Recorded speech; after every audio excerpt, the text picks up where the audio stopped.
A new craze is seducing couples across Uganda. In a quest to show off newfound wealth or status and in a race to outdo their neighbours, brides and grooms are going to extremes on their big day. Ugandan weddings are now big business. Big dresses, big venues and big bills. I'm on the shores of Lake Victoria. I'm here to witness one of the biggest weddings in Kampala in recent weeks. Over 250,000 couples are getting married every year in Uganda. But in a country where the average annual income is just over $700, many people are spending a small and sometimes unaffordable fortune on their wedding. You feel like your husband cannot provide. You feel like you really made a mistake.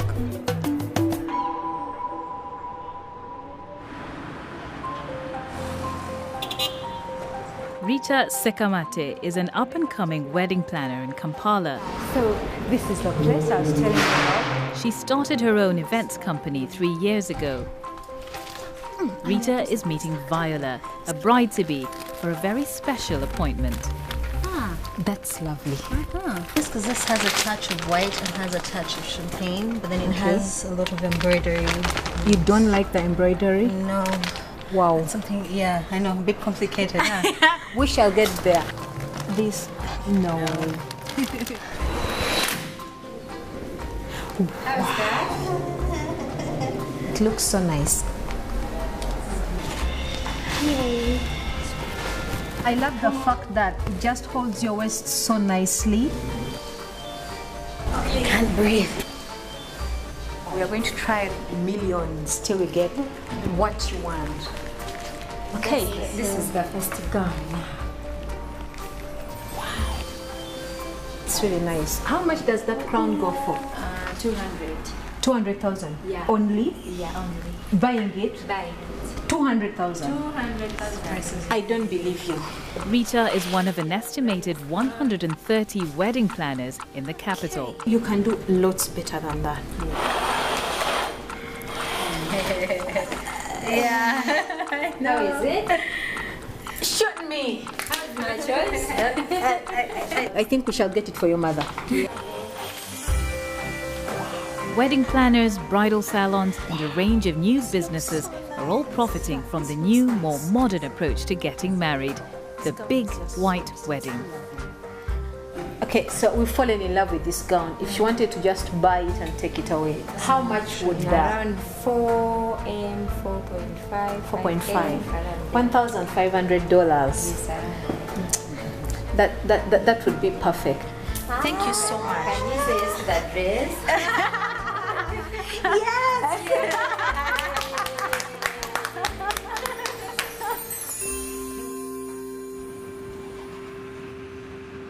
Rita's workload is increasing. She now usually works one wedding every weekend. In Uganda, getting married is a big deal. It's an achievement, I would say. Since I started this business about 3 years ago, the wedding business has really changed a lot.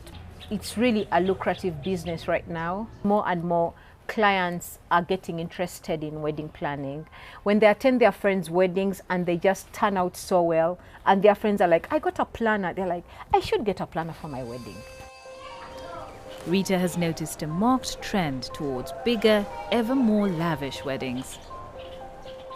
5 years ago, you would talk to somebody and you're like, look here, 80 people are enough. Be like, yeah, it's about me getting married. Today, 80 people, are you serious?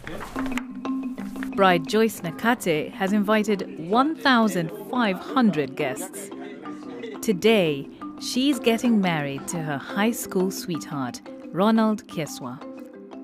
The couple had a traditional union 10 years ago, but like many Ugandans, they now want a second ceremony, a big white wedding.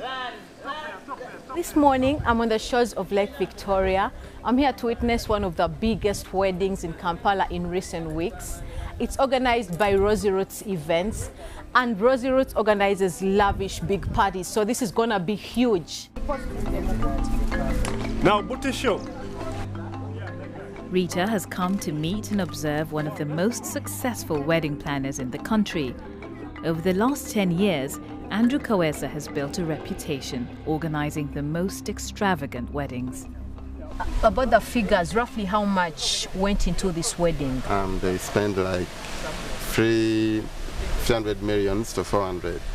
Wow, that's interesting. That's about over $100,000. Yeah. That's huge. It took us like 3 months to organize this wedding. It's a big team, you know, and this is like walkover. We do this every time. We have a video team. We are like 20 people, decoration like 30. So it's a big team, like 100 people all together. Yes, that's nice, that's nice. Wow, that dress looks so beautiful on her. It complements her so well. I could say it goes for about 8 million Uganda shillings, or that's about $2,500. The couple move on to Uganda's oldest cathedral for their religious ceremony, as some of their wedding guests begin to pour into the reception. This is even bigger than I expected. It's so huge. We even have national TV right here capturing this lavish wedding. We have some of the biggest cars in Kampala over there. The decor is lovely. It cost over $9,000 US. You can imagine. That's really huge. Oran is out of words. Ekitiibwa kya Mukama. Nade sikisuubira weekiti. Naye bambi abatesitesi naffe kitwakitaddemu nnyama twakiteekera kati omwaka mulamba nga tutegeka embaga eno. You may think Joyce and Ronald's reception could rival a royal wedding, but the couple are part of a new wave of successful Ugandan entrepreneurs. They run 2 thriving retail businesses and a restaurant in Kampala, earning them an annual income of 800 million Ugandan shillings, $200,000 US. 5-star venues, production crews, fireworks, 6-tier cakes, their very own thrones, and caterers serving a feast for all the guests. These are just some of the things couples across Uganda now request on their wedding day. Such demand is fueling the growing wedding industry. People like Rita, Andrew, and decorator Asha are all reaping the benefits. So Asha, tell me, how much do you charge for such amazing decor? We charge Ronalds 50 million Ugandan shillings. Roughly, it's an estimate of $15,000 US. Do you think weddings have changed a lot over the years? From 10 years ago, how have they changed? Of course, they've really changed. Initially, we didn't have all this. We didn't have lighted tables. We didn't have those flowers we are importing from Nairobi. We didn't have that art and creativity to really go an extent of purchasing something from India or China to recreate that effect here. And at a wedding where no expense has been spared, it's no surprise the entertainment is a national treasure. Okay, that's Geoffrey Rutaya, one of the most expensive musicians in Uganda.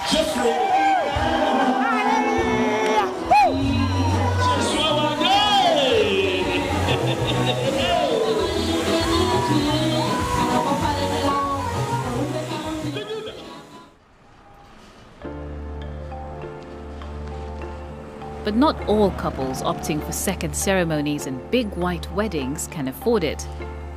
Rita is meeting a couple who've been facing challenges since their 2 wedding ceremonies.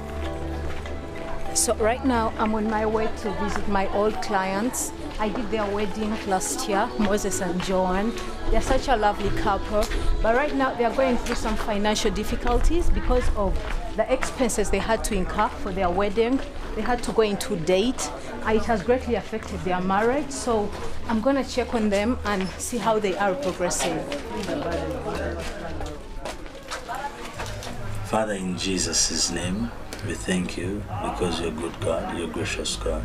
33-year-old Moses is a pastor whose livelihood is dependent on community donations. His 27-year-old wife, Joan, is a new mum. She works odd jobs when she can. Moses, tell me, why were you under so much pressure to have this big wedding? First and foremost, because of my position as a pastor and as a man of God in community and in society and even in church as well. I had to give them what they expected from me. So I wish I listened to what you had told me, the advice of doing something that is quite minimal, but I had no choice. If I had a chance to do it again, I'd really do it much better and at a more affordable cost within my means.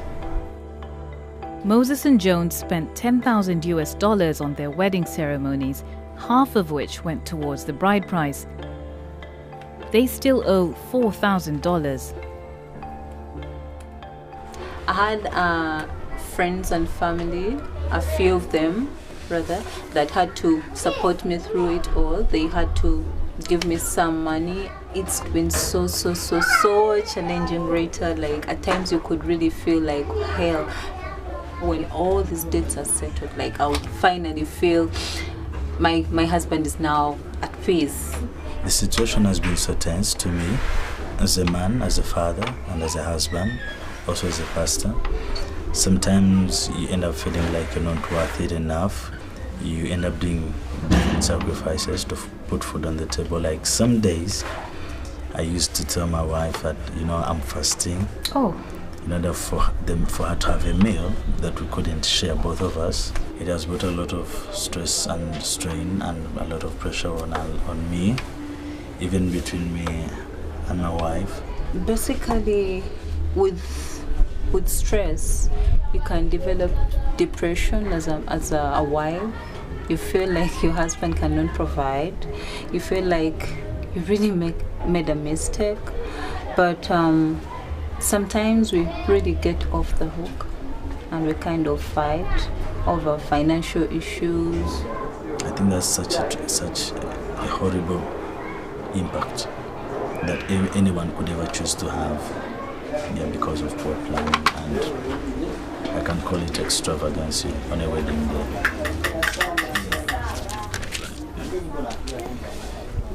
Serve me, O God, for the waters are coming to my soul.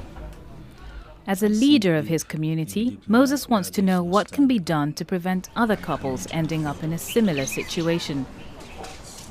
He's heard a group of politicians are proposing a change in the law to regulate weddings and support young couples getting married.